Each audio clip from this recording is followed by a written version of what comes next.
Good morning, boys and girls, or afternoon, whatever time of day you're watching this. I'm Miss Larry, your art teacher, and today we are going to be making name tents. Name tents are a way of showing your name to people in your new environment without having to say your name over and over again. And it creates a visual for everyone. So I would love for you to make name tents with me today. The first thing that you will need is a sheet of paper.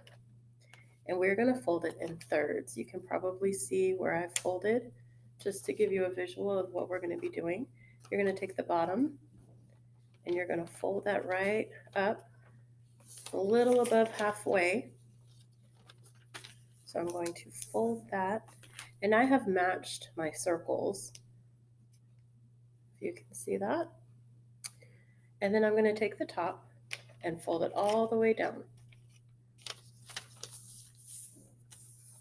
Okay, so now you have 3 sections, and we're going to fold that back, and we're going to be creating our name on this middle section here.